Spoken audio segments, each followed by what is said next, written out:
Yeah,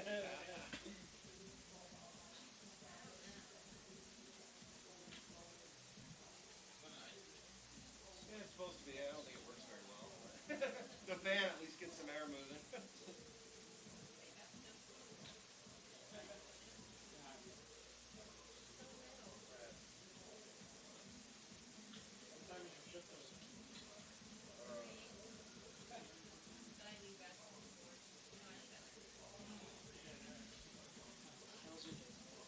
Oh, good. Oh, getting out of the office. Coming to this.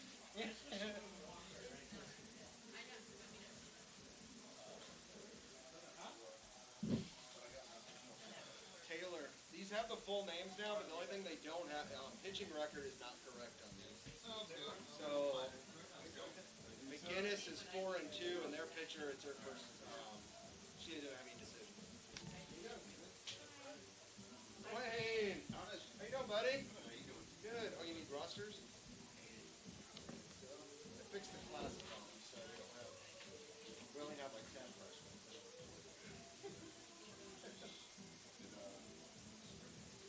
Oh, over there. You guys have a script for Wayne?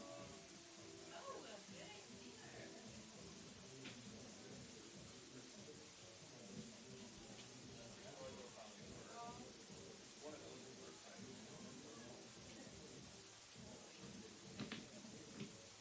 These things, these new pregame ones, they have their full names on them. You can even just read That's what I was doing. Before, you never had the first name. Big after that.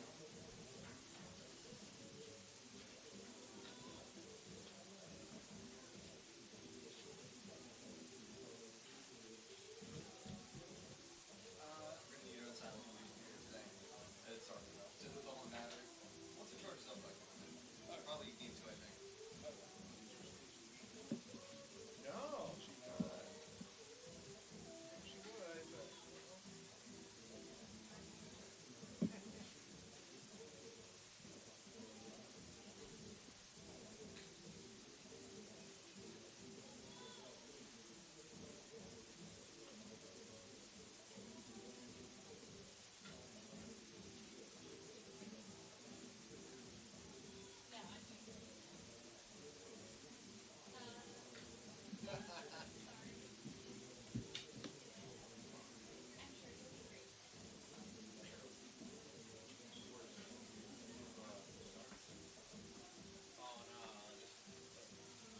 that work off there? Yeah, I just printed it. Yeah.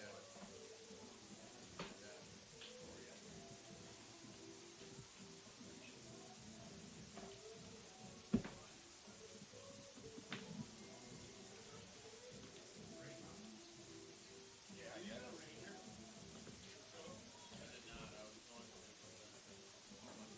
What's up, Jackson? Hey, Dan. Good, man. Thanks for doing this. Yeah.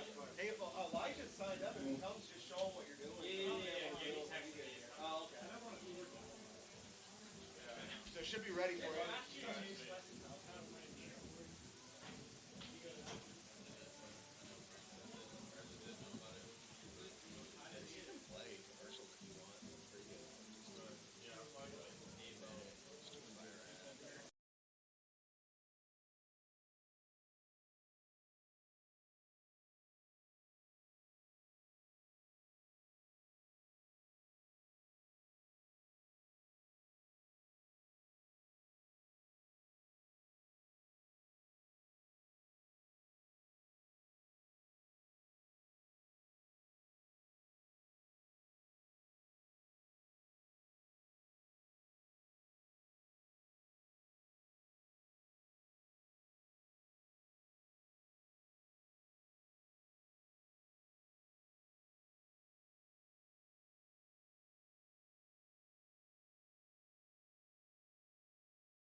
That's fine. Play around with it though before the game. Though. Yeah.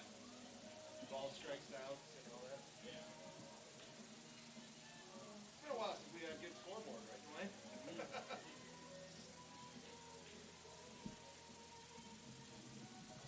You going to every riddle, Jackson? No, mostly sprinters and then some of the Oh, really? guys. Oh. No, just racing the whole week. Oh, okay. Yeah, not a lot of guys.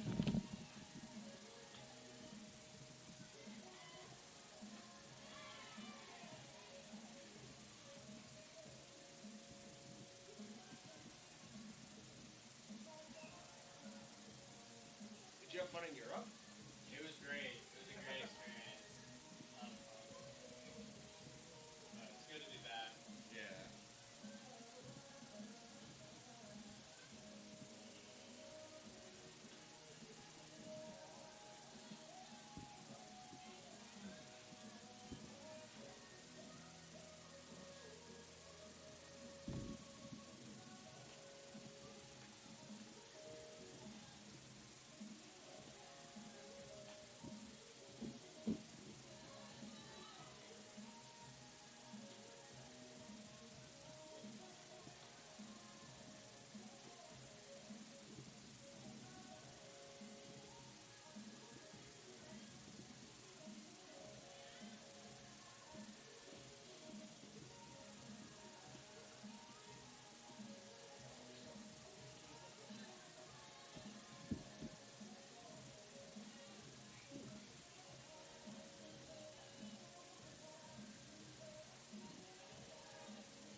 Marcus? The instructions? In charge?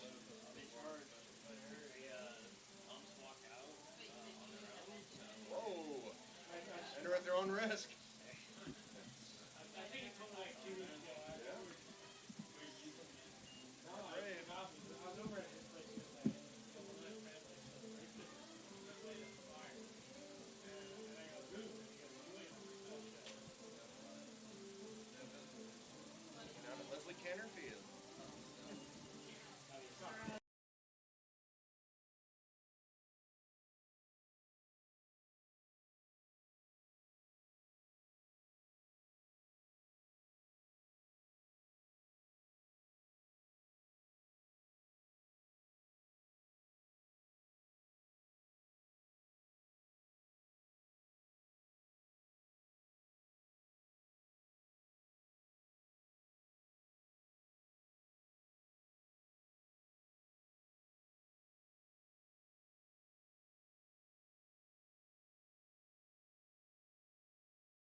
Batting third, number 18, Kenna Reitler.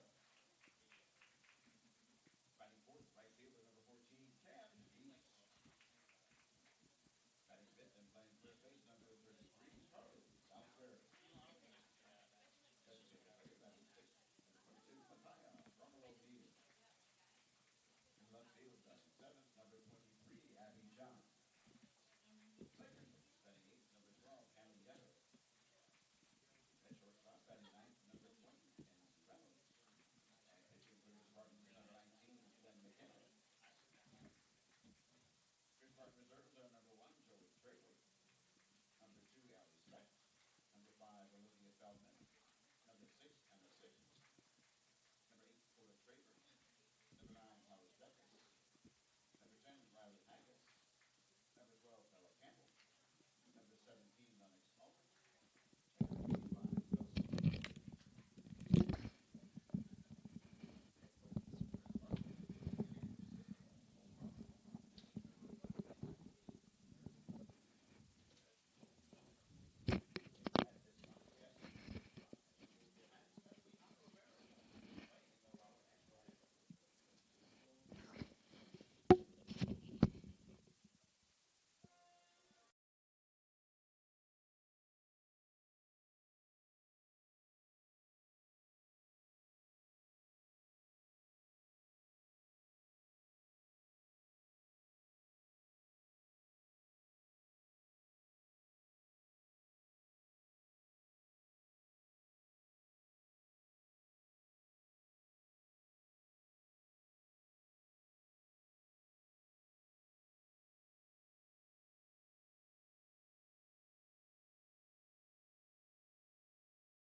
And we are about ready to go at the Namoli Family Stadium for some Wednesday afternoon action.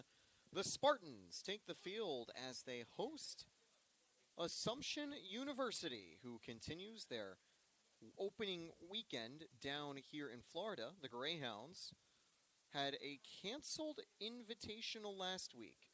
2 matchups against East Stroudsburg and Felician, but they begin their Florida trip against some tough SSC foes. Last time out, they took on St. Leo, had 2 5-inning defeats. How will they do against the defending runner-ups for the national championships?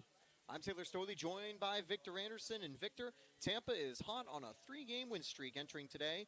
How excited are you to see the Spartans back to work? Well, this is a Tampa team that, talking to Coach Cantor, she was really pleased with how they were clicking offensively in the series versus Lynn. But the biggest focus for Tampa this week is going to be the defense. 4 uncharacteristic errors in that Saturday finale versus Lynn, which made the game a lot closer than what it needed to be. Tampa winning that game 6-4. So they want to shore up the defense and really keep the offense flowing, especially when their ace in the circle, Gwen McGinnis, who looked to pick up right where she left off, setting the tone in that series versus Lynn on Friday afternoon. It was a solid outing for Gwen McGinnis, striking out 3 over 4 scoreless frames. Let's see the lineup that will be going up against the Spartan Ace. Leading off will be Caitlin Cahill, followed by Drayden Tanucci. After Tanucci, Bella Mara bats third, Molly Green bats fourth. Maddie Bland bats fifth with Kaylee Lacombe sixth, Emma Bloom seventh, Ella LeDuc eighth, that'll be ball one, and Olivia Kurth rounds out the order. One player making their debut this season for the Greyhounds, that being Bella Mara, who is in her first game of the season at the plate, batting third. This one's popped up, first at bat of the day, going to center field. Zekman calls for it and makes the catch. And a quick out to start the game for Gwen McGinnis. That's exactly what you want for McGinnis. Comes in with a 4-2 record with a 1.40 ERA, making her sixth starter this season. 5 walks, 26 strikeouts for the All-American in 35 innings of work. In the circle, we referenced her strong start on Friday versus Lynn. I guess that in for a strike. Tampa's defense, the same defense we've seen for them the majority of the season. Abby Johnson left, Aubrey Zekman in center, Cam Feaston right, Carly Salisbury over at first, Hannah Yetter at second. Over at short, Kenzie Reynolds, and at third base, Shannon Newpaver. And behind the plate doing the catcher would be Kenna Kreidler, as McGinnis has an even count, 1 ball and 1 strike to Jaden Tanucci. Yeah, that battery of Kreidler and McGinnis, trustworthy last season and off to a hot start this year. This one rolled to Reynolds. Should be an easy play from short, 2 down.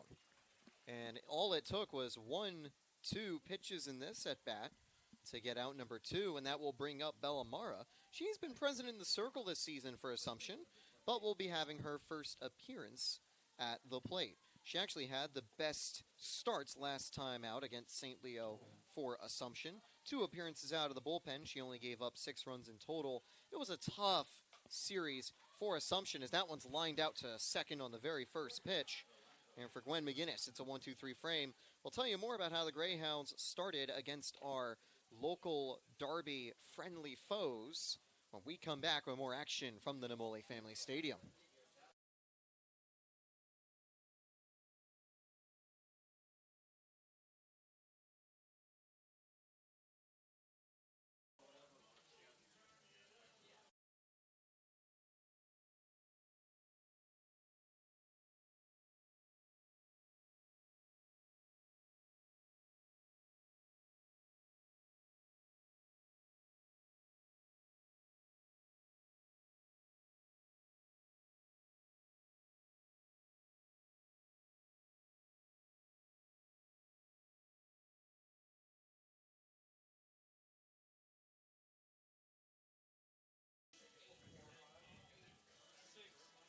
So we are ready to go with more action.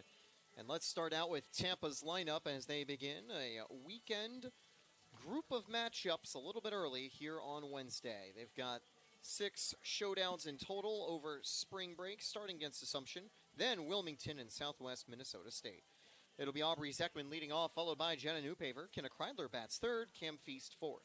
Carly Salisbury batting fifth, Mariah Bumrell O'Neill sixth, Abby John 7th, Hannah Yetter 8th, and Kenzie Reynolds 9th. In the circle for Assumption, it'll be Paige Coates, who is making her second appearance. Last time out of the bullpen against the Lions was a little bit shaky, gave up a few runs. The Assumption pitching staff as a whole carry a 15.75 ERA entering the day today, but that is because they played St. Leo twice and lost 13-0 and 12-1 respectively. Well, this is the Assumption team we kind of referenced. It was supposed to start their season a couple of weekends ago, but Mother Nature had other plans. Supposed to have games against East Stroudsburg and Felicia, but the games got canceled. So starting your week 2 weekends later than anticipated and having to do it on the road against the number 10 team in the nation, kind of like talk about being thrown into the deep waters to start of 2026 for the Greyhounds. Yeah, St. Leo especially has been very strong to start the year, so it's hard to really see how good Assumption is just after that one rough series. And maybe even against the Spartans, it'll be tough to tell how the Greyhounds are as they begin the year. Ball 1 from Code to Zekman. That's right on the corner, 1-1. But one thing we know for sure is that Tampa have a really strong freshman duo at the top of the order, Aubrey Zekman and Jenna Newpaver. Leading off for Tampa, Zekman hitting over 400 at this stage of the season. And, of course, last week had the 26 4-hit game for Spartan. Did that in a series finale versus Lynn. And she goes after that one. Did have many swings that down in the weekend series against the Fighting Knights, where she went 6 for 10 and scored 4 runs in that series. A little interesting tidbit, Taylor, about that 4-hit game she had. That marked the 7th time a Spartan has recorded 4 hits against Lynn. Tampa does well against the Fighting Knights as the count goes 2-2. And already impressive as a freshman, early on in your collegiate career to pick up that milestone. And sure, it happens quite a few times for Spartan players, like you mentioned, against the Fighting Knights even. But it's still impressive nonetheless. You don't always have 4-hit days. 2-2 now from Cody. This one flared foul, just a little bit weak off the edge of the bat for Zekman as we continue. She's also the stolen base leader for the Spartans, stealing 5 on the season. The guess will be that if she gets on board, they'll have New Paver bunt her into scoring position. Tampa looking to methodically build that early advantage. But she is down in the count against Paige Cote. Make it 0-2.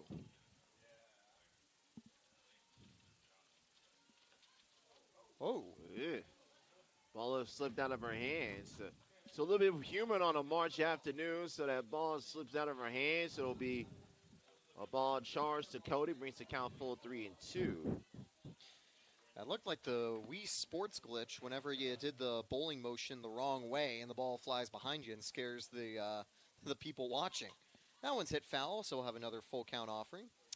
I will say I've never seen a little mistake like that in the circle, but a good job firing a fastball to recover. The junior opening the series for Assumption University. 3-2 to Zekman.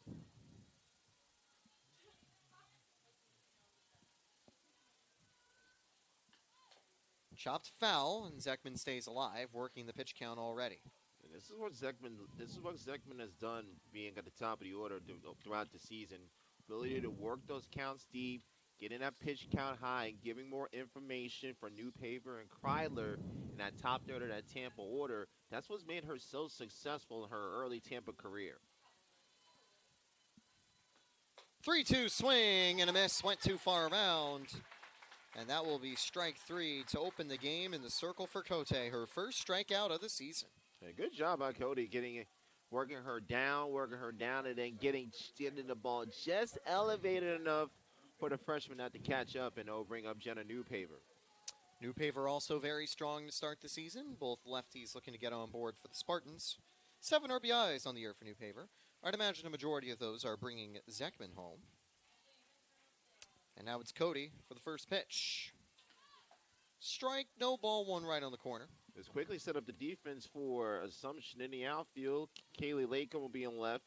Kaylin Cahill will be in center. Gina Tanucci will be in right. Bill Amara at first. Ella LaDuke at second. Over at short will be Emma Bloom. At third base will be Olivia Kerf. And Molly Green doing the catching for Cody, who falls behind 2-0 the New Paver. So good start to the at-bat there. This is a returning battery. Molly Green and Paige Cody. Cody the junior and Green the sophomore. There is a mix of young and old in the Assumption lineup, a bit older than the Tampa roster, which is primarily underclassmen.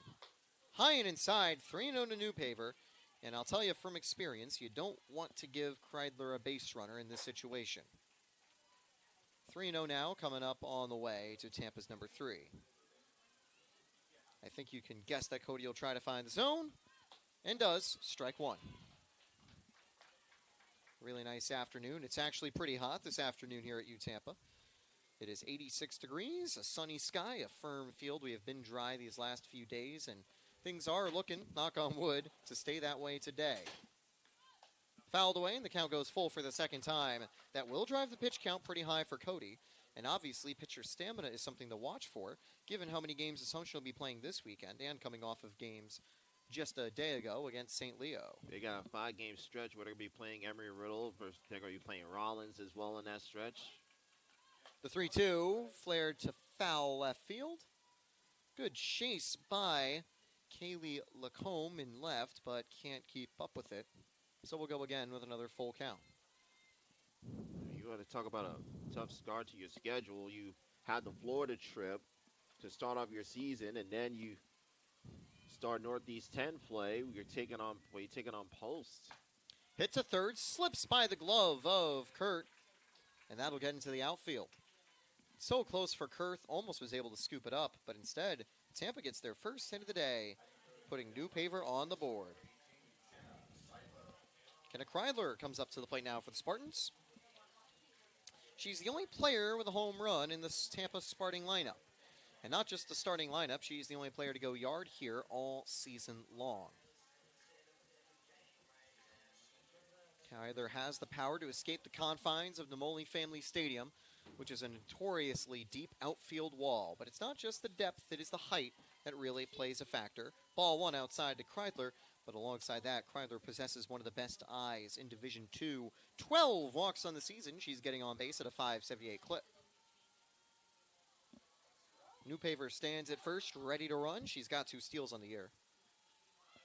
Squares up, runner goes. Throw is knocked out.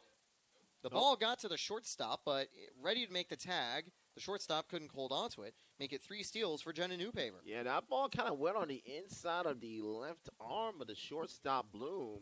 And as a result of that and the awkward angle, she and Newpaver collided. Thankfully, nothing too serious. She would have been thrown out if Bloom gets that ball anywhere near her glove.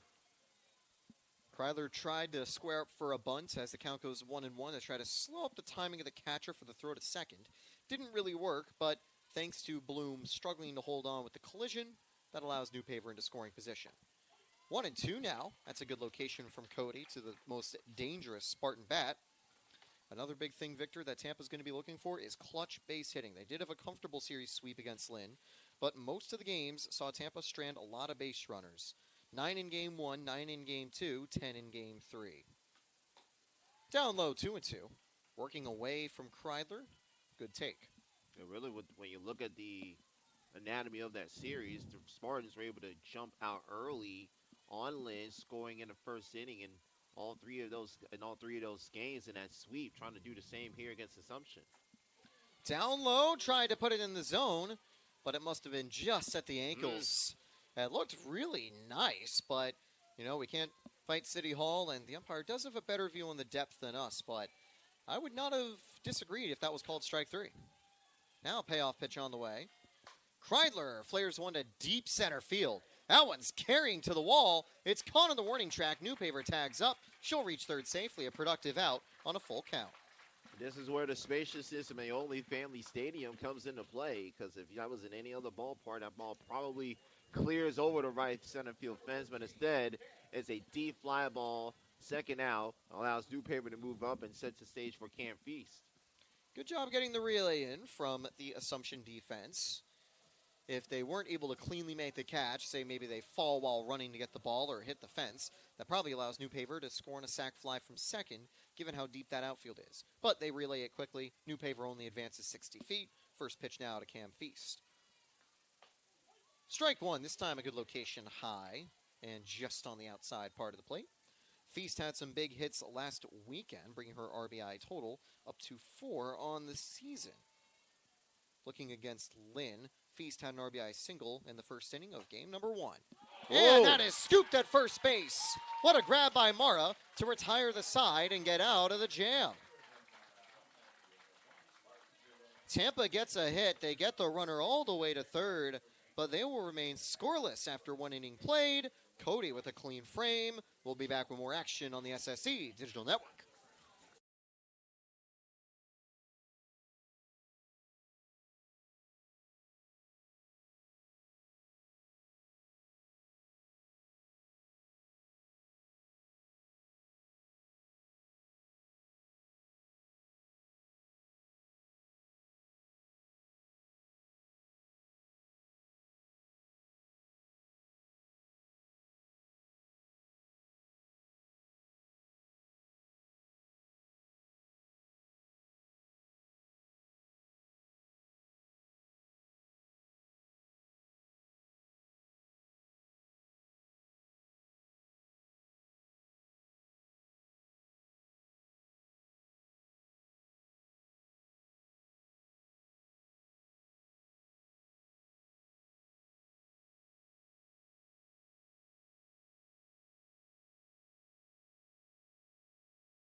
All right, so here we go with a brand new inning. Top of the second, Tampa not in the lead thanks to Cody's great escape. However, it was a successful inning at the plate for the Spartans. If you take a look at the pitch count for both starters, Cody had 23 pitches and 11 strikes. McGinnis only needed 6 to end the previous inning. McGinnis's approach this season has changed up a little bit, went from a pure strikeout arm to something a little more balanced, if you will, trying to have quicker at-bats and lower pitch counts. There's a little bit less reliable depth out of the Spartans' bullpen this season. Not that Tampa's pitching staff is bad. Easy grounded to Newpaver, 1 away. But more so, a little less experience across the board. Well, you have to understand, when you're breaking in essentially 3 new pitchers to your rotation, that's going to be a lot of work for Jackie Davis to try to get them up to speed on what they're wanting to have them do, and especially trying to replace such reliable arms that got into the National Championship Series last year.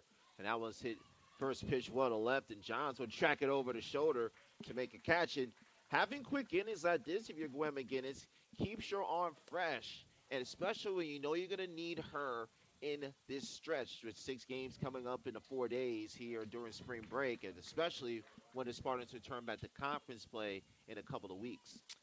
Yeah, I mean, once you hit the home stretch of conference play, you'll probably expect McGinnis to make 2 appearances. Whether they're all as a starter will be a question. She'll definitely be the Friday night opener most times around, but might also feature out of the bullpen or for the extra doubleheader or singular Game 3 when it comes to the Saturday and Sunday slates. 0-1 now from McGinnis. Swing and a miss, 0-2, quickly ahead of Lacombe. And this is where having that depth with those young arms is so important, especially in situations like this. We saw Holly Steffes, we saw Coda Travers in the Saturday doubleheader versus Lynn. That one just misses outside, bringing the count to 1-2. When you give those young arms opportunities in situations and doubleheaders like this, it really takes the pressure off McGinnis. Right by the dugout, Newpaver gives chase, but it's out of play. It'll stay 1-2. It almost looked like it was about to be a 3-pitch at bat to end the frame, but a really tough take on the outside corner. Strike zone might be a little smaller for the arms. There was a similar pitch from the Assumption starter in the previous inning that didn't go. This one drifting inside, making it 2-2. So on the season, Lacombe is hitting 0-1. The bottom 4 batters of the Assumption lineup were unable to get hits against St. Leo during their 2-game series. And it's a swing and a miss. First strikeout for Gwen McGinnis. And another 1-2-3 inning for the Spartans. Pitch count low. McGinnis is cruising through. Now can Tampa put Cody in danger again? We'll find out when we come back.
So the home plate is dusted off. The Assumption defense is ready. And we continue from the Namoli Family Stadium on a beautiful and warm Wednesday afternoon. One thing that's a little disappointing, Victor, is that the Florida humidity is definitely coming back in full force. I had a walk across campus today before the game and found myself immediately heating up. So definitely tough conditions to deal with on the field. But it also means that the cold weather that plagued us at the start of the season has come and gone. Ball one up high. Well, hopefully that means we will have more conditions like this as we continue forward in this 2026 season. And if your Assumption, after how things started for you last night up the road against St. Leo, a much cleaner start to this contest. Tampa will have 5, 6, and 7. Salisbury, Brummel, O'Neill, and Johns due to the plate. And especially if you're Cody, getting yourself out of that inning with leaving straight new paper at third. A nice, refreshing start after how things went for you in that first game of that doubleheader versus the Lions last night. Good take. Ball 3 now to Salisbury, and it could be a 4-pitch walk to open the inning. 3 full count at bats brought Cody's pitch count up to 23.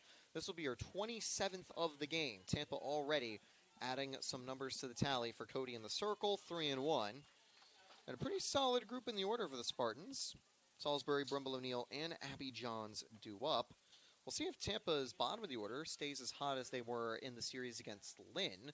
After having some tough starts to the season, they were able to chain some hits together and keep the offense going. This one rolled to second. Throw to first on target, 1 down. Good play there by LaDuce at second. And we continue now with Mariah Brumble O'Neill up to the plate, getting some words from Salisbury, a little bit of advice. Tampa did have a complete roster overhaul this offseason with so many Spartan legends and players that had been graduates and seniors departing the program, not just on the pitching staff, but also at the plate. Hit to right, that's got some carry, and will drop in foul territory. Good hustle on the play by Tanucci, but she's just out of reach on the diving attempt. And really, when you have so much turnover in your roster from last year to this year, it gives opportunities for players like Brumble O'Neill, like a Zekman, like a New Paper, to not only get yourself a playing spot, to be prominent in the lineup, and that's exactly what Leslie Cantor has done. She has 4 freshmen in her starting lineup. That's been the case the majority of the season.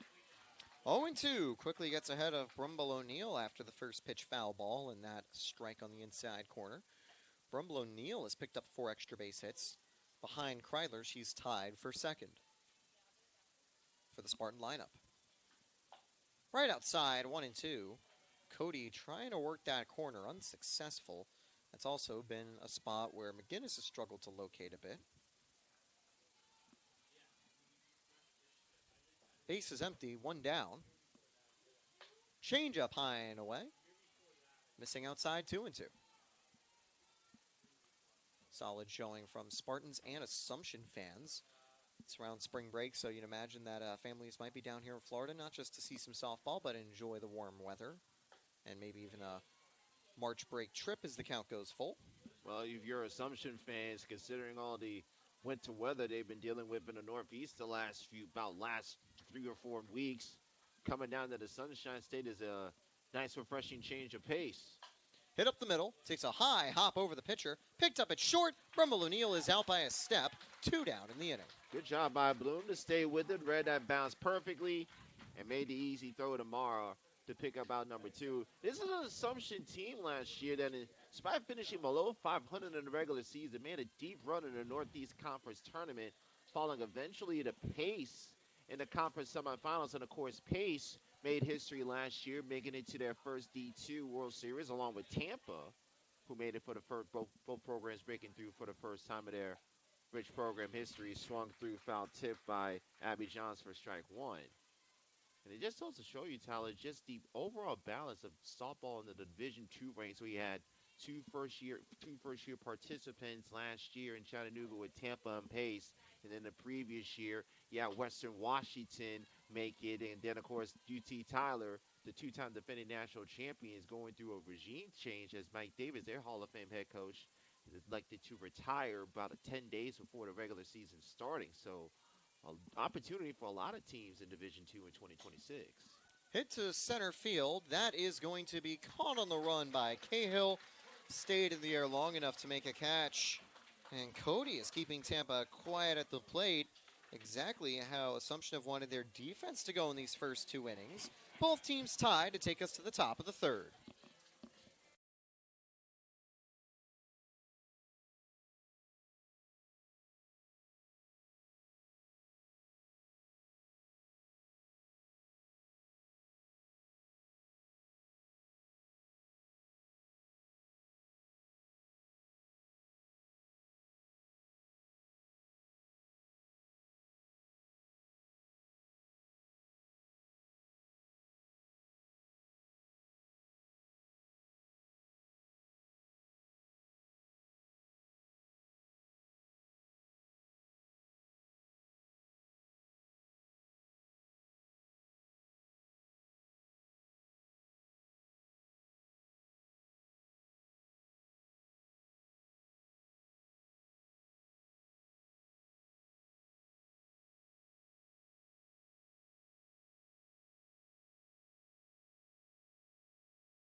So here we go with a brand new inning. It is Emma Bloom starting out for Assumption. It'll be LaDuche and Kurth on deck. Strike one from McGinnis. It is a beautiful day for some softball as we continue. The Tampa Spartans looking to pick up where they left off against Lynn. While they've done a great job defensively, been a little more quiet at the plate as the count goes 0-2 to the Assumption shortstop. Good stuff by Cody in the circle to keep things quiet in the early goings. And a good job by Gwen McGinnis picking up right where she left off in 4 strong innings versus Lynn in the series opener on Friday afternoon. And McGinnis, she hasn't really been asked to do much in the circle.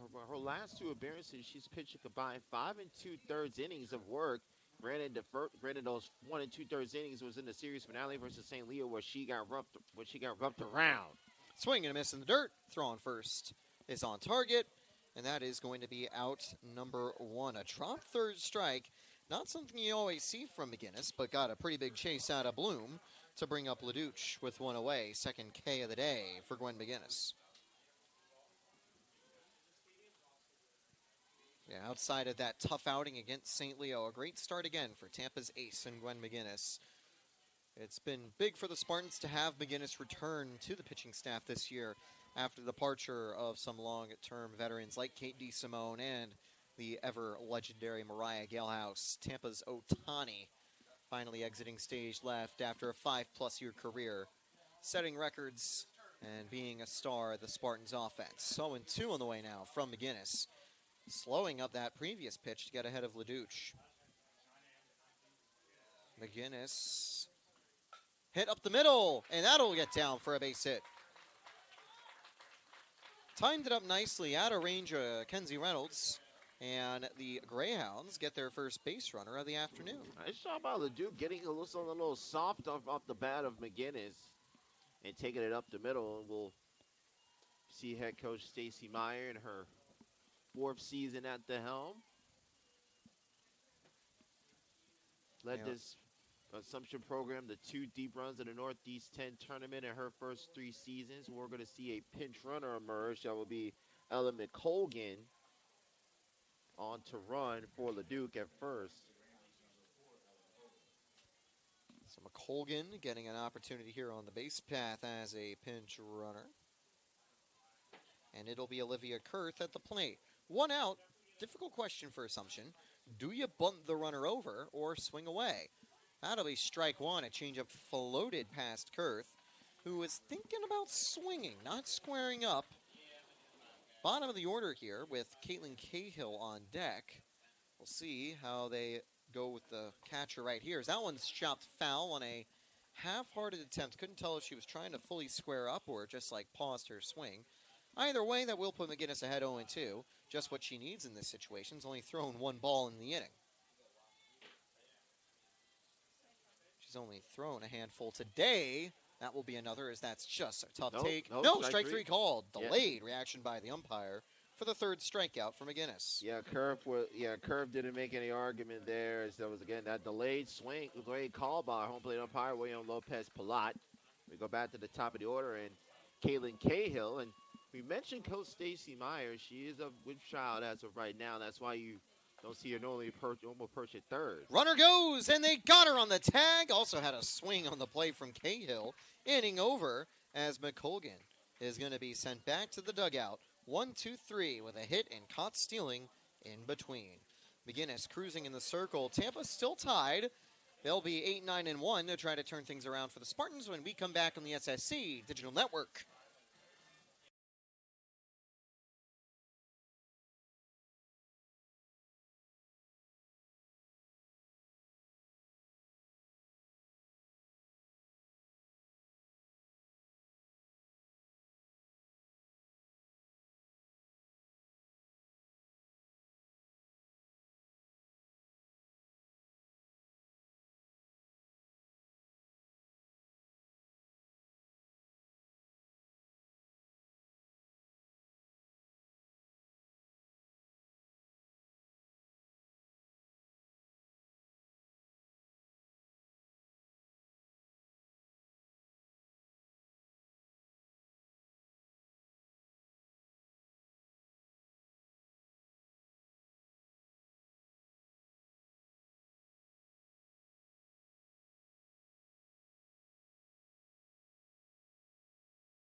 Obviously, it's not something you want to talk about, at least bring it up directly, but I was fully expecting Gwen McGinnis to stay on a no-hitter watch. However, that late single from the Greyhounds puts a hit on the hit column, but McGinnis gets out of the inning in order thanks to a runner caught stealing, taking us to the bottom of the Tampa order here in the bottom of the third. Swinging a foul tip, strike one to Hannah Yetter. Cody's done a good job in the circle, but one thing I think, Victor, that's been big for Cody is that she has been very accurate. She hasn't gone behind in too many at-bats. Even though she's had a lot of full counts, she's avoided walking the Spartans' offense early on. And that's what helped Tampa in that series versus Atlanta. That was hit well off the bat of Hannah Yetter. She'll have the second base hit for Tampa. And she's avoided swings like that from Yetter. Solid contact, pushed it on the backside, just past Morrow, who could have made another stacking catch. And I'll bring up Kenzie Reynolds. I think we can tell what the game plan will be here. I expect Reynolds to lay a bunt down and set the table for Zekman and Newpaver on deck. A great leadoff single, though, from Hannah Yetter getting on the board again. She is starting to heat up as Tampa not only enters conference play, but entering spring break. Everyone's ready to crash forward. They know the Tampa game plan. Squares up. That is foul from Reynolds. Not a bad bunt. Would have had the runner safe at second. Strike one. Taking a look at the sacrifice numbers for the Spartans, they've had 19 sacrifice hits. 5 of them have come from Abby Johns, leading the way for Tampa. And only looking at Kenzie Reynolds, 1 of them has come from her. 2 sac flies have come from the Spartans as well. Cam Feast and Joey Trewick. 0-1. Squares up again. That one's perfectly placed down the first base line. The catcher's throws on target, almost hitting the base runner, but reaching LaDuche in time. And that'll bring Yetter to scoring position, 1 away. And a nice job by Reynolds. Number 1, laying down the bunt, and number 2, while getting out of the box, avoiding the ball hitting her in the field. Otherwise, she would have been out, and Yetter had to return back to first. So a nice job by Reynolds executing the sacrifice, her second of the season, and turning over the lineup to Aubrey Zekman. Zekman ready to go. Struck out in her first at-bat after a lengthy battle against Cody. It's the reason that her pitch count is now over 40 at this stage of the game. Ball one up high, a bit of a jump. And it does seem that the catcher, Green, has got her eyes on Yetter on the base path. And with the second baseman, LaDuke, shifting over to try and cover Zekman, that opens up a huge hole on the right side of the infield. If Zekman can poke one through there, that should easily score Yetter and put the Spartans ahead. Squares up to try to do a bunt for a hit, 1-1. And even though it's down the third base line, it's not directly a sacrifice. They trust the speed of Zekman to try to beat a lot of these throws. Might also just be a ploy to get the infield to come in a little bit closer, see if she can get it over the heads just like Yetter did to start the inning. 1-1 now for the Spartan center fielder. Also is a bit of a slap hitter, so expect that running forward motion even when she's looking to swing away. Down to the dirt, that one misses from Cody, 2-1. And Zekman again looking to work a long at-bat against Cody here in the bottom of the third. Well, these are not your traditional slappers that you see when you're growing up watching the game in the 90s and early 2000s. These slappers, they can drive the gap and they can drive for power. So Cody has to be careful getting anything into Zekman. Fouled away, just off the edge of the bat, a little late on the swing that time from Zekman. And you see, that's what we're going to strategy, pitching low, soft, and away to the Tampa left-handed hitters. Don't give them anything to drive. And again, we saw this with Lynn on this past weekend series, Taylor. They shifting over to center fielder Cahill, playing more towards left center field. So they're giving Zekman and the rest of these lefties a huge hole. 2-2 on the way. Swing and a miss. And the second time, Zekman can make contact on a 2-strike offering. A little late on the fastball to bring up Jenna Newpaver. 2 away. She singled last time and would like to get back on board. If she takes it out of the infield, it's almost a guarantee Yetter will try to come home. Great response for the Greyhounds defense after a tough series against St. Leo. Tampa had close games against the Lions before their end of the series. Saw Tampa have to leave early with a comfortable margin of defeat as the count goes 1-0. An assumption of keep things level right here. Tampa definitely doesn't want another runner left on the base path, especially with how tricky it has been to get runners against Cody. Cody having a quick second inning just in the last frame. 1-0 missing outside from Cody. This one now 2-0.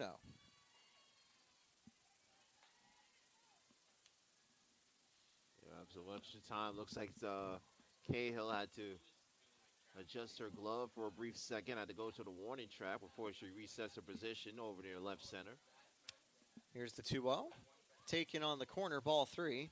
And there is a free base to put Newpaver with Kenna Kreidler on deck. I don't know if that's the worst. I don't know if that's why I understand if you walker is not the worst thing in the world, but do you really want to have 2 Spartans on with 2 out with your best hitter coming into the plate? I'd argue no, as the count was 3-0 and 4-0. That one's high and away.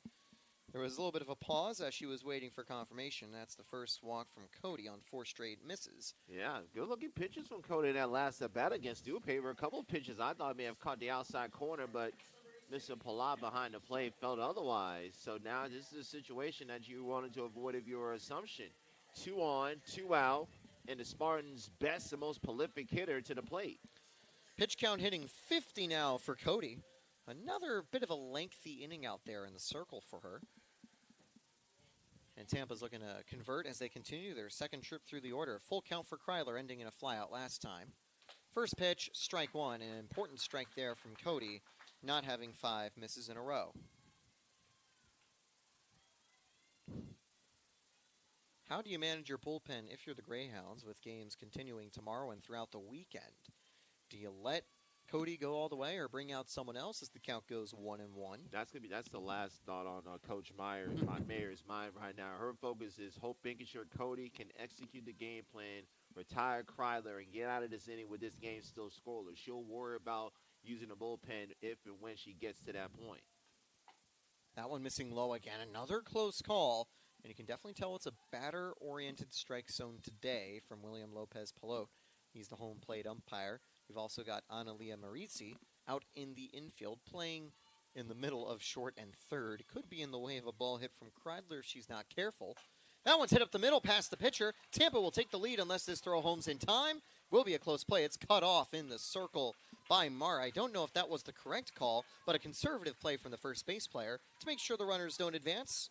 And Kreidler gets her 13th RBI of the season. And that's exactly what you want to do if you're Kenna Kreidler. Get something up the middle. Good job by Cody deflecting it off the glove, but it was more than enough to allow Yetter to come home to score and the Spartans get on the board. So again, that 2-out walk costing Assumption with Kreidler taking advantage, and now Cam Feast with a chance to extend this 2-out rally for Tampa. She had some clutch hitting against Lynn last week, left a runner at third in her previous plate appearance. Feast second try against Cody. First pitch on the way from the junior. Inside, strike 1, and finally, again, kind of challenging Feast to open the at-bat. There have been a lot of first-pitch strikes on the day out of Paige Cody, but has possessed solid command despite some pretty tough battles. If you think of how many times she's reached 3 balls and even 2 strikes. There's a second strike, check swing, but I will say that's an interesting call given how the strike zone has been so far for Tampa. That looked a little outside, but Feast is now down to the count, and Cody looking to keep 2 on the base path for Tampa. They've already taken the lead. She'd like it to stay at 1. High, ball 2, or ball 1. That fastball drifting up inside. Kind of working a bit lower to open the at-bat against Feast. Now changing elevation. Let's see what Cody looks at for the 1-2. No longer a serious outfield shift out of the infield and outfield as the count goes 2-2. They did still have a little bit of a shift when Kreidler was at the plate, but Feast playing straightaway center.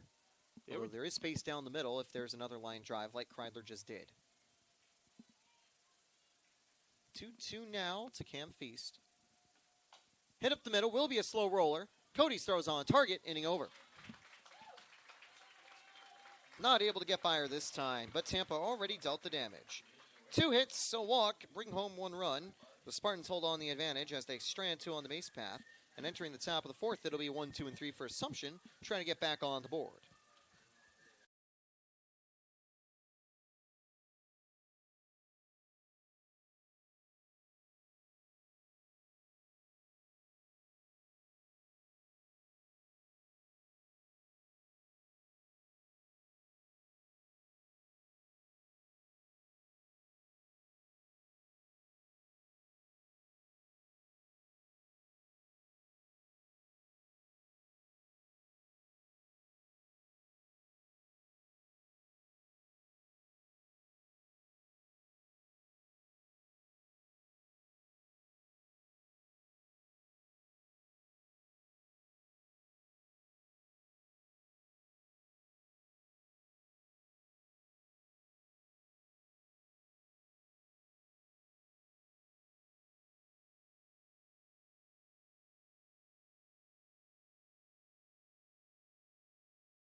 So the warm-up's complete. Gwen McGinnis ready to continue. Cahill, Tanucci, and Mara 2 up for the Greyhounds. Assumption continue against Embry-Riddle, Rollins, Tiffin, Rollins, and Caldwell University for the next 5 games. They'll be at Winter Park at an Embry-Riddle hosted invitational. After that, they'll be back up north in Worcester, Massachusetts, starting NE10 conference play. Tampa continues conference play coming up soon after an active weekend slate in a few games. March 20th, they'll take on Palm Beach, and it'll be ball 1 opening the inning from Gwen McGinnis. Game 1 of 2 today. It's a Tampa doubleheader against the Greyhounds. 1-1. Good spot from McGinnis on the corner. Cahill flew out to start the game. You see McGinnis again getting ahead of these hitters for Assumption. Was really efficient in her first 3 innings. 23 pitches, 18 strikes. Ended up facing a minimum at the Leduc. Got that single, got thrown out stealing to end the 3rd inning. Slows it down on the changeup for a beautiful whiff. 1-2. Would love strike 3 right here to get started and bring up Tanucci. Cahill trying to keep the offense going. Entered today 2-4 in the season. That's up the middle and out of reach of Reynolds. Timed up the changeup. Assumption have the tying run on board. Question will be if Tanucci lays down the bunt or swings away. Nice short by Cahill again. Almost the same exact hit we saw from Ella Leduc back in the 3rd inning. Something back up the middle past McGinnis. And we'll see if Cahill is going to be a little bit extra careful. Now when they test the arm of Kreidler behind the plate after she saw McColgan, the pinch runner, get caught stealing to end the 3rd. Runner goes, but comes back after the bunt misses. Ball 1, just drifting high against Tanucci, who will be trying to bring the tying run into scoring position. By the way, Jaden Tanucci is a pretty big Boston fan. Her favorite athlete is David Ortiz. Throw won't be in time. Successful steal by Cahill. 1-1. So Cahill picking up where she left off last year. She set a single season record for steals for Assumption with 32 in 35 attempts last year. That made her a first team all any 10 selection. Quick throw to first from Kreidler. Very successful sacrifice for Tanucci. And being aggressive on the base path has paid off in spades for the Greyhounds. The sacrifice would tie the game. That'll bring up Bellamar to try to do just that. The two-way freshman is in the circle and also at the plate. Mar is playing first base today. After having previously featured in the circle, you imagine that she'll be taking the circle later this weekend, either starting over Kaya Burtz and Kaylin Waldron, or, as the count goes 0-1, later on in a pretty busy weekend for the Greyhounds. Well, it wouldn't be surprising if she gets the ball to start day 2 of this doubleheader, but the important thing right now, to pick up that runner from 3rd and tie this game up. Tries for the squeeze. It's fouled back, 0-2. They're putting Tampa's defense to the test. It's been pretty solid this season, but they'd like to use the speed of Cahill to make it home on a sacrifice bunt, make it 0-2. Swing and a miss for strike 3. 2 down in the inning, and a 4th strikeout of the game for Gwen McGinnis. Important one to bring up Molly Green. Now, a sacrifice isn't good enough to score a run. Green grounded out. She is now 0 for 3 on the season.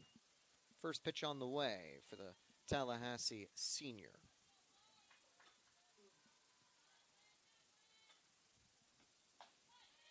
Ball 1 just outside. The season high this year for strikeouts for McGinnis is 6. She did so in a losing effort against Oklahoma Christian. Also picked up 6 in a winning effort against Georgia College. 2-0 now, that one missing. Her previous seasons have seen her pick up some more strikeouts.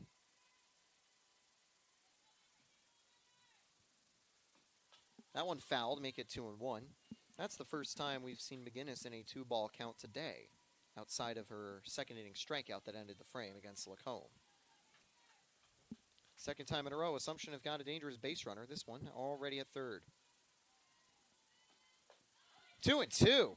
That was right down Main Street. Not a great takeout of Molly Green, and she is in trouble. McGinnis looking to close the door, hold on to the lead, the 2-2. Got her looking, strike three. Back-to-back strikeouts with a runner at third. Retires the side. First runner left on base today for the Greyhounds as McGinnis makes quick work in a dangerous spot. Right extended against Cody.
Five, 6, and 7 due up for the Spartans.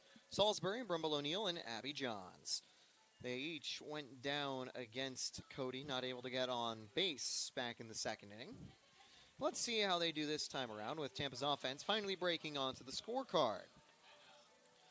Salisbury leads off for the Spartans as they get ready to work. First pitch on the way out of Cody. The junior from Cranston, Rhode Island gets strike one.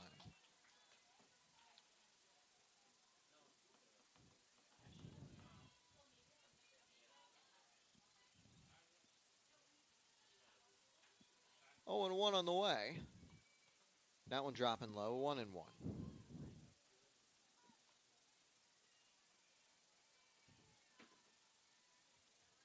Was able to pick up a complete game in the circle back in 2024 for Assumption.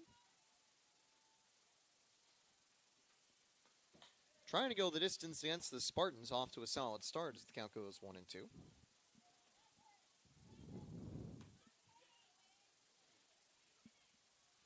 Cody is also a Boston Red Sox fan. You imagine a team out of Worcester, Massachusetts might have some Boston Red Sox fans in terms of sports teams. 1-2 on the way now. For Salisbury, ball 2, just on the edge of the plate. And Cody's been just been hitting her targets inside, working outside. Has been given the benefit of that strike from Mr. Palat behind the plate. It's been affecting McGinnis too, but definitely Cody a little bit more, given that McGinnis has been a bit more aggressive, challenging the Greyhound batters. Cody wisely being a little more patient against the dangerous Spartan bats. Full count now for Salisbury. Another long at bat from the Spartan first base player. Payoff pitch with Brumble O'Neill on deck. On the ground will be a foul. Yeah. They say it took a bounce in the batter's box before rolling to third. Would have been out number 1 if it was playable from Kurth.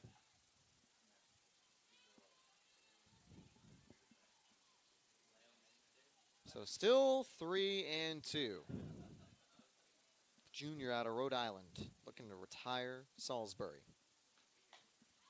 Foul will go again.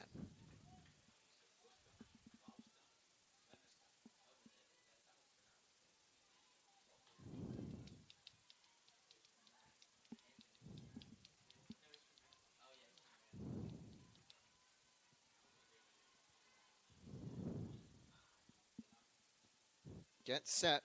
3-2 on the way. Hit to right field with some carry, but it's caught on the run by Tanucci. 1 down after another long fight for Cody. And that'll bring up Brumble O'Neill, who also worked a full count in her first at bat. Cody's been bending, but hasn't been broken so far. Even though Tampa's gotten some more solid contact this second time through the order, Cody has been able to withstand that storm. Only made really one mistake, that single up the middle to Kryler to get the Spartans' lone run. That one's hit sharply to second. And on the first pitch, Brumble O'Neill is retired for out number 2. got a good pitch to hit, but just couldn't escape the infield. And that'll bring up Abby Johns with 2 away.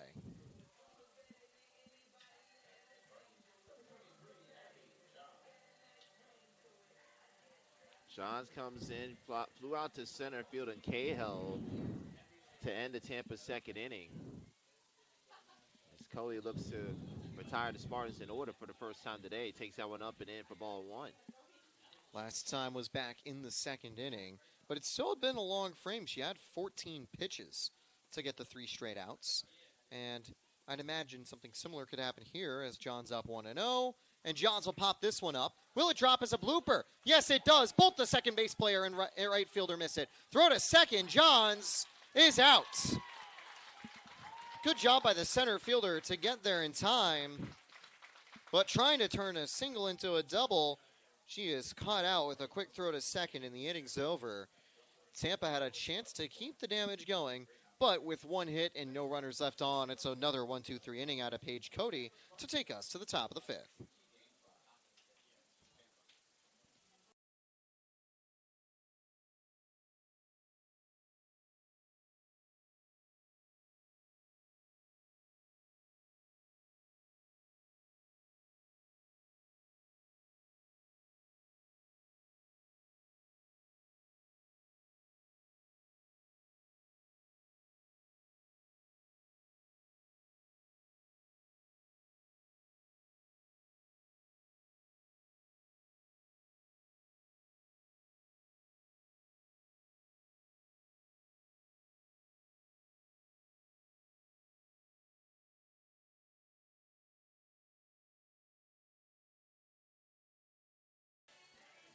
McGinnis finishes her warm-up quickly. She's raring to go to take on Bland, Lacombe, and Bloom. Welcome back to the SSC Digital Network. Taylor Storthy and Victor Anderson running the show for the afternoon doubleheader. An exciting weekend of softball ahead for your Tampa Spartans. Definitely advise you to come down to the stadium for the matchups later this weekend. It'll be ball 1, missing just low and outside. Bland flew out on the first pitch of her previous at-bat, this time patient, and will get ahead in the count. Swing and a miss, 1-1. Already had a handful of whiffs so far from Gwen McGinnis.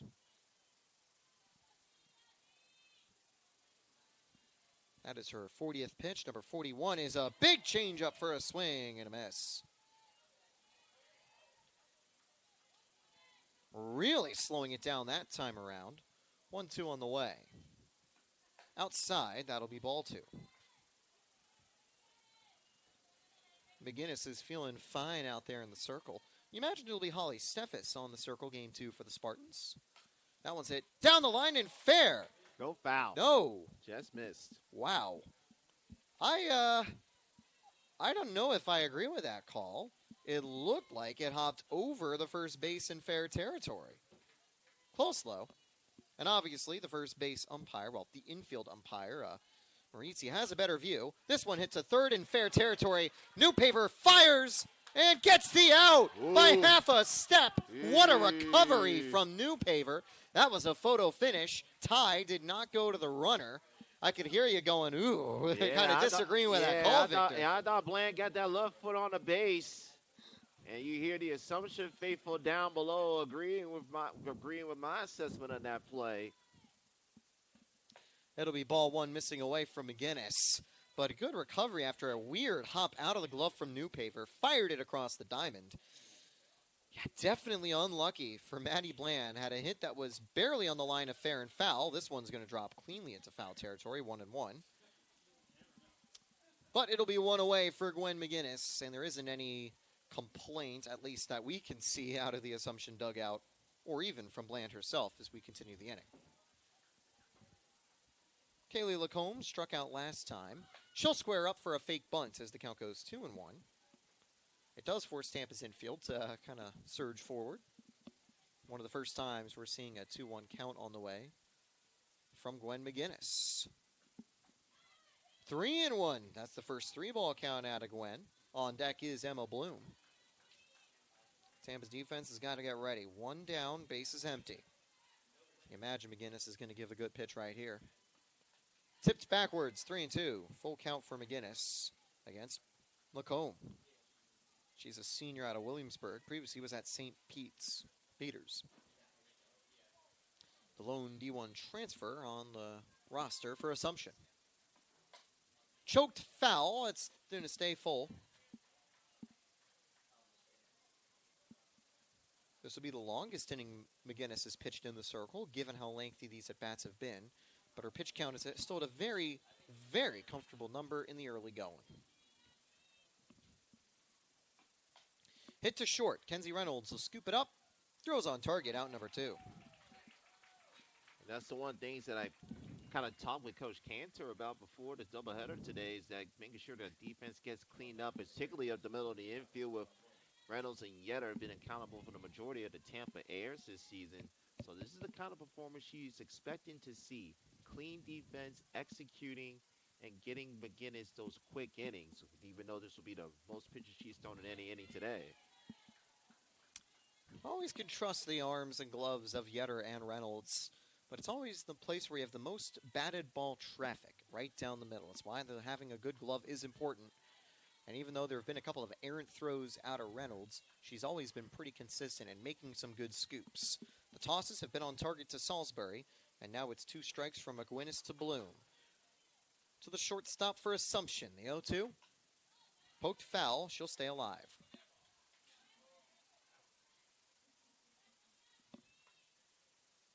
Not a very windy afternoon here in Tampa. 0-2. Got her, reaching, strike 3. 6 strikeouts on the day for McGinnis. That ties her season high. 3 up, 3 down to hold on to the Tampa lead. She needs 6 more outs to seal the deal. Can Tampa give her a little extra run support? We'll find out in the bottom of the 5th.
So here we go, and we are going to begin the bottom of the 5th. Welcome back to the SSC Digital Network.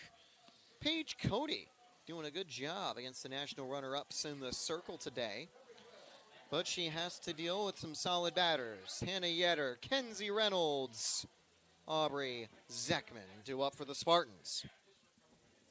First pitch on the way from Cody. Flared foul by Yetter. Yetter singled in her previous plate appearance. She's the lone run to score for the Spartans today.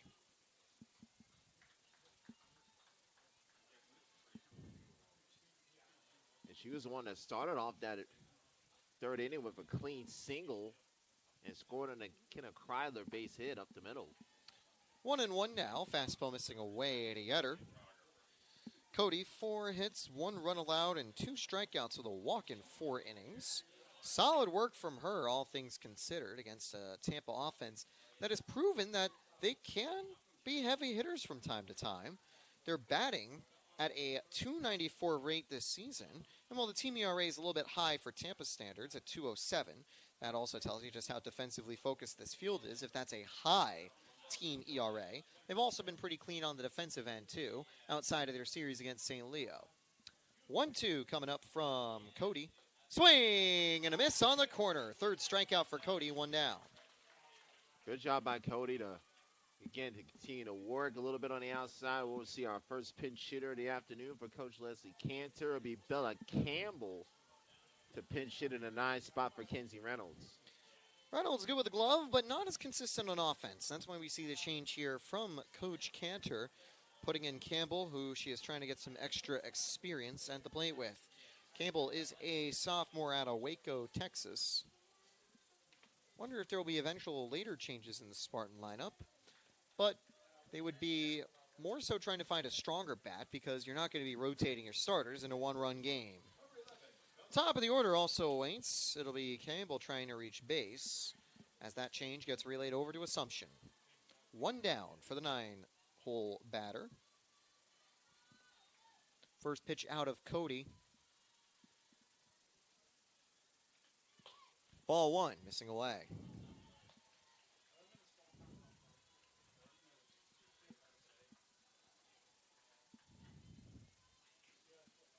It is a sunny afternoon, but there are clouds across the sky, which definitely helps at this time of the day. There's a single from Campbell, and she'll get aboard with one out with a single. Clean line drive there, but talking about the clouds, at some of the Tampa fields, the sun comes down in a very awkward way that's very tough to see. You notably see it at the baseball field across the street. There is glare from the stands that projects out onto the infield, shadows that creep all the way out to the outfield, and it really obstructs the view of the players, especially for pitchers. When they get the ball back from the catcher, it can be a very awkward situation. There was a game a few years back where Spartan starter Alex Caney, who would go on to be a very solid reliever at Ole Miss last year, had a really rough outing when Barry hit the ball up the middle towards him when the sun was in that awkward position, ball one missing outside, and it led to a couple of errors out of the Spartans' defense and Barry upsetting a team that would go on to win the national championships. 1-0 now. Hey, you're Zekman. You know that Cody has been working high and away to you your first two at-bats when you've struck out both times to the plate. Squares up and pulls back. It's 2-0 now. And I like the idea to just have her lay down the bunt. It allows her to be more cautious for those high and outside fastballs that she's been seeing so much. And it has worked to get her ahead in the count. So we continue now with a 2-0 count. 3-0 count. Tough on the corner again as it doesn't work. You gotta excuse me. I'm a little startled. They just played the greatest goal song ever, the Hartford Whalers goal song from the '80s, in the press box, giving me shades of Rod Brendamore back in the day. But that one goes foul on the 3-0 bunt, make it 3-1. I do concur, Victor. That is the best goal song. I mean, and it sucks that the Carolina Hurricanes stole it from the Hartford Whalers. Well, Abby Zekman is wearing number 4 of Rod Brendamore. It's the only finish she's at the play. I mean, you got a 3-0 count. You got a couple strikes to work with, so don't fault her for trying to lay down the butt in this instance. 3-1 on the way now from Paige Cody. And that will be outside, ball 4. And it is a successful walk while trying to lay down a sacrifice. Second walk of the game from Cody, as the game plan to work away kind of backfires. And you imagine that New Paver will be trying something similar, trying to lay down a bunt. And will Cody keep trying to work away? And this is where, if you're a New Paver, you got first and second, you got one out. You have a plethora of options available. You have Laycomb and Cahill shifting in a little bit, but still playing their respective positions in the outfield. So an even wider gap in right center field. A New Paver can get one over the head of Leduc. Outside, ball 1. There's a throw to the outfield that gets away, but not enough time to go over to third. They are very wary of the Tampa base runners, and that almost backfired on the throw from Green to short, where it was being covered by Leduc. Actually, I think they have made a defensive change as well. Leduc is out of the game, and McColgan, who was the pinch runner, actually stays in the game. That one's high and outside, 2-0.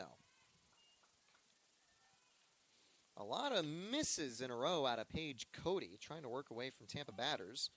Here's the thing, though. Tampa is most certainly trying to lay down a sacrifice. I think you got to challenge the Spartans' bats if you're her in the circle, although I certainly know the Spartans won't mind if they keep working themselves behind these counts. Yeah, we're going to see a visit from head coach Stacey Mayer, kind of calm things down a little bit for Assumption and their pitcher Paige Cody, trying to get herself back in control after she was in such command through the first 4 innings. 81 pitches for Cody. 40 of them have been for strikes. She's allowed 5 hits to 1 run, 2 walks, 3 strikeouts. And right now, it's really about kind of not only resetting Cody, but the defense for assumption as well. You got first and second, one out, the down 2-0 the new paver, and a big opportunity for Tampa to break this game open, particularly with the way that Gwen McGinnis has pitched with only 54 pitches through the first 5 innings of work. Yeah, she's been very, very efficient in the circle. 54 pitches and 38 strikes. Even after her most long inning, she is still on pace for a softball Maddox, if you will, as the count goes 3-0. I'd imagine a softball Maddox would be 80 pitches in 7 innings, where the baseball Maddox is under 109 innings. But either way, it's a 3-0 count. Kenna Kreidler will not get the bases loaded just yet. Obviously, Jenna Newpaver takes. But do you now square up on a 3-1 count, as the count is 3-1? If you're new paper, you're keeping the bat on your shoulder and forcing Cody to prove to you that she could throw a strike again. And she does. That one's fouled back a little bit late on the swing by Newpaver. Another lengthy battle and a full count. As long as you don't hit into a double play, this will be a really good opportunity for Kenna Kreidler. With 1 down and 2 on the base path. Almost forgot about the Yetter strikeout previously. And now it's the 3-2. Flared foul, and Newpaver continues the battle. She has been able to work these long battles every single time. A full count single, a 4-pitch walk, and now another full count lengthy at bat that Cody is just trying to find the answer to. Bottom of the 5th, a 1-0 Tampa lead. 3-2's hit up the middle and out of reach of the pitcher. They are going to send Campbell home. That is a very risky throw, but it's a bad play by Mara. Mara makes the wrong read. Tampa goes up 2-0. If that throw gets to home plate, Campbell is out by at least 15 feet. Yeah, that ball got cut off, and I think Coach Cantor kind of giving a wry smile, realizing she got away with one and sending Campbell from second base. I thought she was going to get the red line, but she got the green light, whether it was signaled or not. And fortunately for Tampa, Mara cut off the throw that allowed Campbell to come on home and give Newpaver her 8th RBI of the season. And first and second for Kenna Kreidler. Kreidler's got 2 base runners. Cody in trouble. This would have been an entirely different spot if they had gotten the out at home, make it ball 1. Also a very close call for ball 1 again for Cody. And you definitely don't want to be behind Kenna Kreidler in this situation. She brought home the first run of the game via RBI. Newpaver's now joined her with the second hit of the game. Good spot, 1-1. That was not going to be called a ball twice in a row.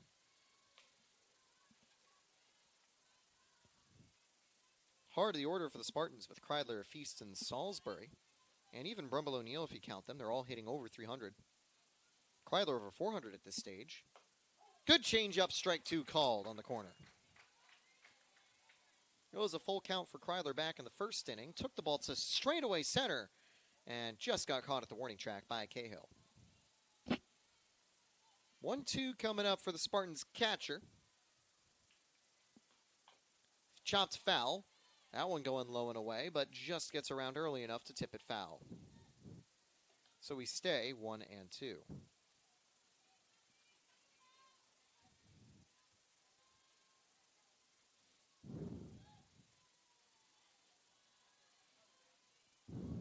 Cody gets set. High and outside. This time going with a rise ball away, but doesn't fool Kreidler. She has definitely got more maturity than most juniors you'd expect at the plate. Since she began her Spartans tenure, she's played like she has been a well-seasoned senior. That's lined up the middle, base hit. Will they send the runner? Yes, they do. Throw to the plate from center field, cut off by Mara. That was the right call that time, as coming home safely would have been Zekman. They'll hold the runners at first and second. It's a 2 RBI day for Kenna Kreidler, 3-0 Tampa. And again, going back up the middle, keeping it simple. Don't want to do too much. Just keep the bats going around the order. So back-to-back RBI singles gives the Spartans a 3-0 lead, and I'll bring up Cam Feast. You got to think it's starting to get late early for Cody, as Tampa is starting to figure her out, and now in that 3rd time through the order. Tampa finally able to chain together a pretty successful frame, and they'd like it to continue. Just 1 down. First pitch to Feast. That one's hit to straightaway center. Cahill gets under it. Runner tagging up and staying put. A little too much power that time from Feast, ironically. 2 away for Carly Salisbury. A quiet day for Feast. Let's see what Salisbury can do as we continue. There is some active stretching out in the Tampa bullpen. Whether it's a warm-up for Game 2 or if Specht will get the call in Game 1, we'll have to wait and see. Allison Specht making her Spartans debut last time out against Lynn, helping close out the series against the Fighting Knights. She'll be pretty active across this weekend, I'd imagine, alongside the rest of the Spartans pitching staff. First one just a bit high to Salisbury. She's also worked some lengthy at-bats. A 3-1 ground out and a 3-2 flyout. Cody's got the trust to keep going in the circle for Lynn. 1-0 on the way. Dropped, but it is a strike. That was right on the black 1-1. And while there is movement out to the bullpen for Assumption, unless that pitch count is super high in the 6th, you'd imagine Cody gets a chance to come back for that bottom half of the inning. 1-1 on the way now. Still a 3-0 Tampa lead. That changeup's going away, 2-1. And that's been the MO out of Assumption. Work away to the Spartans. They don't want to give them anything clean that they can drive back up the middle like they have been these recent plate appearances. They did it for an RBI single from Newpaver, an RBI single from Kreidler, and a tough flyout from Feast. High again, 3-1. On deck is Brumble O'Neill. There might be a full count waiting. And a bases loaded situation waiting. Salisbury set for the 3-1. Here it comes to the freshman out of Riverview. Hits to right field. That will be caught. Diving grab. Keeps with the ball. Inning over by Tanucci. What a play. 2 runs, 2 hits, 2 stranded. Tampa have a successful inning, but it could have been better if not for a wet gem out of Tanucci and Wright. Top of the 6th. Tampa leads by 3.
Looks like we got a new right.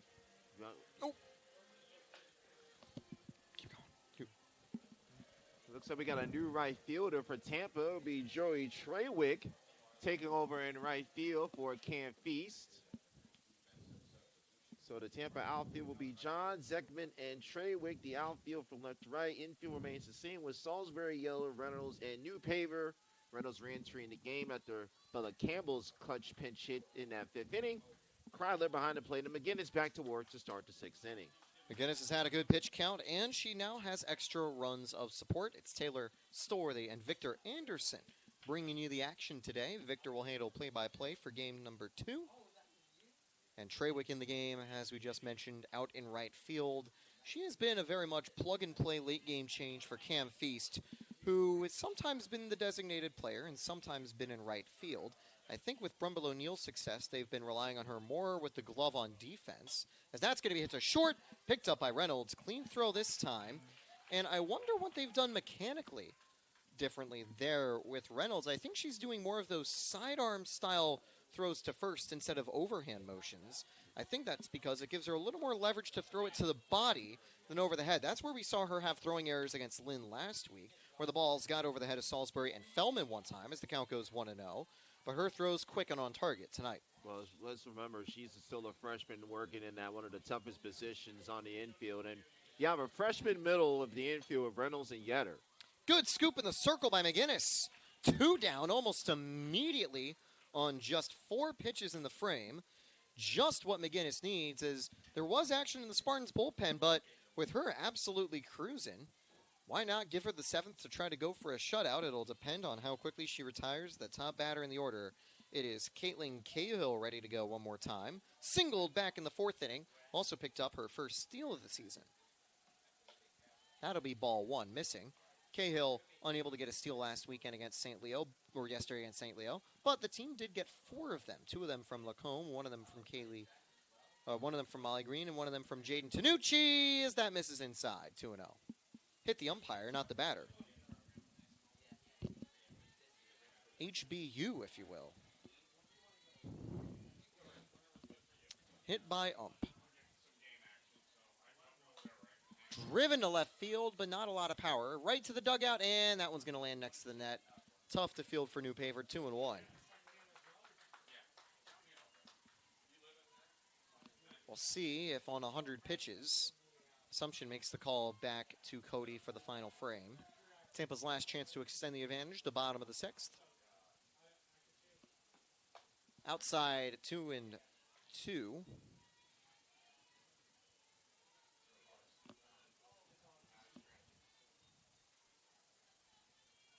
McGinnis in the driver's seat. 2's on the board for the count.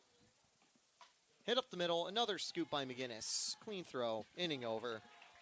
And make it 1-2-3 out of the Spartans ace. First 6 scoreless. Stellar day for McGinnis, tying a strikeout high. And with 6 clean innings, we'll see if she closes the door or if someone fresh comes out of the bullpen. For now, it'll be Cody likely returning to the circle when we come back for 3 more outs. Bottom of the 6th, last chance for Tampa to extend.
So a couple of changes across the board for Assumption. Notably, we've got Kaya Burtz in the circle, but Victor also likes a few swaps defensively. Yeah, behind the plate now, catching will be for Assumption will be like one of the young players will be Biglione behind the plate doing the catching, and Manzo will be over at first base. So it'll be Emma Manzo at third, with Bloom, McColgan, and Mara routing out the infield, short, second, and first respectively. Outfield remains the same. Lacombe, Cahill, and Tanucci behind the plate. Biglione behind the plate, and now in the circle for Assumption, number 22, Kyra Burtz, the right-hander, will get the ball to try and keep this a 3-run deficit for the Greyhounds in the bottom of the 6th. The senior out of Leicester, Massachusetts, will get the ball for the final frame. Had a shaky inning in her start against St. Leo, going 1 in the 3rd and giving up 5 runs, only 3 of them earned. Let's see how she does here in the bottom of the 6th. First pitch on the way from Burtz. Final line score for Paige Cody. Went 5 innings, gave up 6 hits, 3 runs, 2 walks to 2 strikeouts. 100 pitches and 49 strikes. You could definitely say she was effectively wild today. Yeah. Not the greatest to command, but didn't let the scoreline get too far away from her. You know, when you're throwing under 50% strikes, it is impressive to get a almost quality start out of it. Although, if you're looking at softball, I'd imagine that you'd call the quality start stat after 5 innings instead of 6. For baseball, it's what you call 6 innings and 3 runs or less a quality start. So definitely a good day from Cody, as that's hit foul to the bullpen and out of reach despite the run from Tanichi. Make it 2-1. Burtz last season made 8 appearances, all of them in relief, was 1-1 with a 6.63 ERA. 8 strikeouts, 5 walks, and 12 and 2 innings of work. Opponents batted .281 against her. Part of a Assumption team that went 21-27 last year. Of course, made a deep run in the Northeast 10 tournament, where they fell in the conference semifinals. 3-1 now for Brumble O'Neill. In the driver's seat with the bases empty. Here's Burtz. Hit up the middle, picked up a second base player and dropped. She recovers in time, 1 down. It fell out of the glove of McColgan. Or actually, is that LeDouche? I think she is back in defense at second base. Yes, Ella LeDouche. Returning back. So LeDouche returns back into the game. Interesting changes across the board. I think for Assumption, it's getting different players some experience across the diamond with those defensive swaps. And it'll be 1 away for Abby Johns. Tampa up 3-0. Looking to hold or extend that advantage. Same situation on the board if Tampa chooses to let McGinnis rest, as that's ball 1. Drifting away from Izzy Viglione. Viglione, a junior utility player out of Monroe, Connecticut. 1-0 now from Burtz. Low and in, 2-0.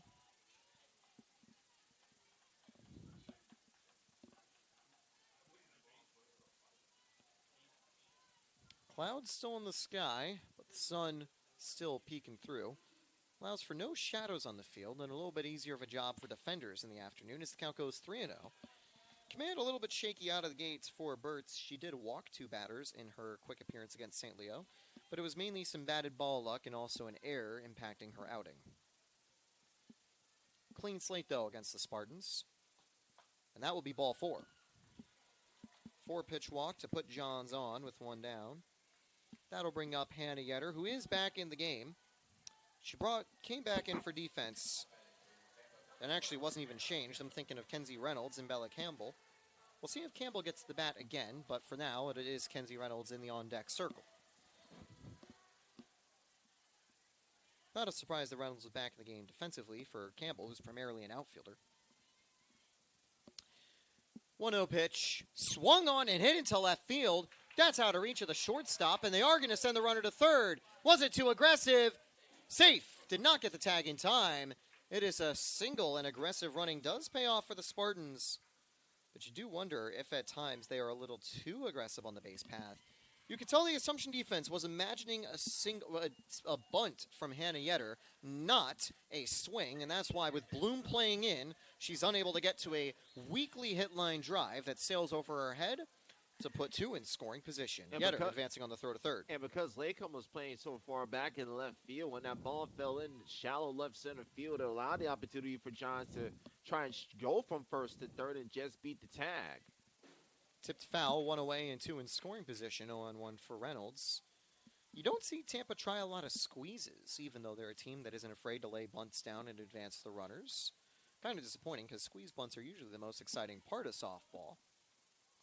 I think Coach Cantor understanding she has a 3-run lead and you have the top of the order due up. You don't want to burn any unnecessary outs as that one drops outside for ball 1. You do have Marr playing in around first base, so if a bunt is called by Coach Cantor, it'll try to be towards that first base side. But with the gaps being the way they are, you're hoping that Reynolds can drive something in there and at the very least get the runner home on a sacrifice. Squares up for the squeeze, took a big jump, and Johns is out on the throw back to third. So they do roll the dice, and it does not pay off as the count will go either 2-1 or 1-2. Because of the quick play, it was hard to tell what the ruling was out of the umpire. Yeah, she'll be 1 ball and 2 strikes as she did go out for on that butt attempt, and that's what the call will be from our umpire, Mr. William Lopez Pilot. And this is what happens when you try and execute that squeeze and you don't get that bunt down. You get that runner in no man's land at third. Ball 2, close take on the outside corner. And that is going to give Burtz a sigh of relief. It adds a second out to the tally and limits the amount of runners on the base path. Did a good job to go to the rise ball in that situation with the 1-1 count. But now swinging away with 2 strikes, it's Kenzie Reynolds. Swing and a miss, inning over. And despite getting a little bit of damage, stopping the squeeze was pretty crucial for Assumption. Last chance saloon, 3 outs to go. Tampa up 3-0. We'll be right back.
The top of the 7th.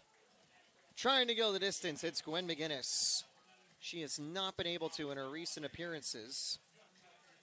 On the Friday night matchup against St. Leo 2 weekends ago, went 6 1/3, but gave up a game-winning 2-home run in inning number 7, trying to hold on to a 2-1 lead. Here she's got a 3-run advantage, and opening up the inning, it is Jaden Tanucci going down 0-1 in the count. McGinnis looking to close the door right here. Ball 1 missing outside.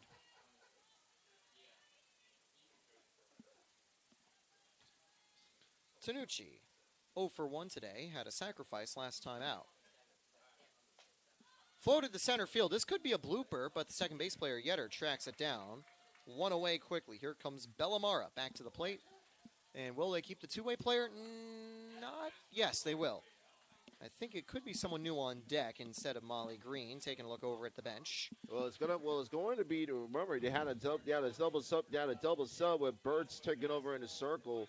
So on deck will be the new catcher Viglione.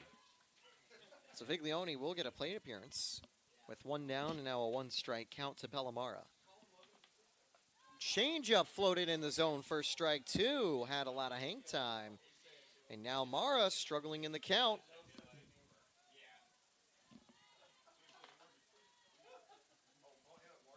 Swing and a miss. A season high 7 strikeouts for Gwen McGinnis for the second out of the inning. Viglione, the last chance.